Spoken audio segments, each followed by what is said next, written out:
Stephen Schnall here from Schnall Media Consulting, and I'd like to discuss with you today tablets and mobile technology. Before we do that though, I want to share with you a couple of things I have in my hand. Any of you remember a thing called a dictionary? This was something that I took to college with me. This was my dictionary, and it was very important to me. Defining words, learning how to spell proper words. The dictionary was a critical tool in my educational process. Not really needed anymore, is it? We have spell checker that's automatic in our Word files. That's not needed.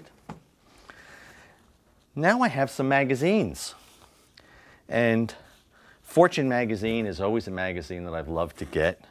Another one that I love is Technology Review from MIT. I learn all of the great things from MIT.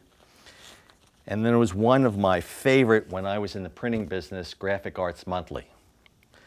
Well, I'm afraid Graphic Arts Monthly is no longer printed, so that's not happening. Technology Review, I get most of my updates from my mobile app. And Fortune, I actually use my mobile app, which is free with my subscription. Now I look at newspapers. Oh, wait a minute. This is so old I can't even show you. It's yellowed already. Do you know what Arthur Sulzberger from the New York Times recently said?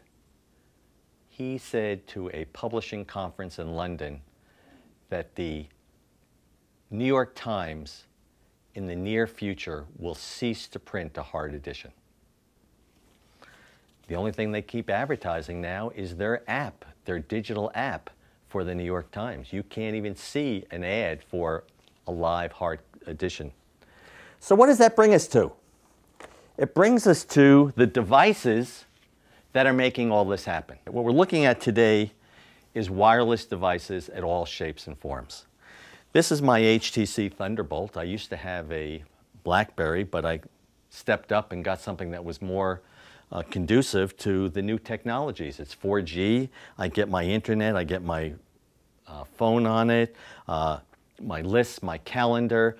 Look at all the apps I have on this thing. I have almost every app. I can't get lost because of my navigation app. That's a very important thing to me. I get my weather. I get YouTube.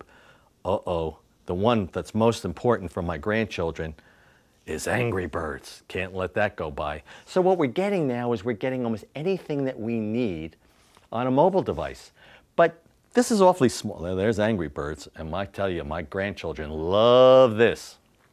But what we're looking at today is a more sophisticated thing. And the more sophisticated thing is the tablet. Well, the tablet became really famous with Apple. Apple came out with the iPad, about 19 months ago, and it revolutionized how we read materials. I never bought a Nook or any of the e-book readers because I wanted to maintain the integrity of the print industry. I bought the iPad, and all of a sudden my whole thought process changed. Now I have a library here of books that are on here. I have magazines that are on here. I get my news, I get my social, I get my travel, I get my TV. There are games. Almost anything I want is on my iPad. Now what's happening, just got a new email. It dinged me. So now what we're looking at is the world of tablets and mobile devices is changing the way we communicate. If we don't facilitate our messaging through these devices, we're losing an enormous opportunity.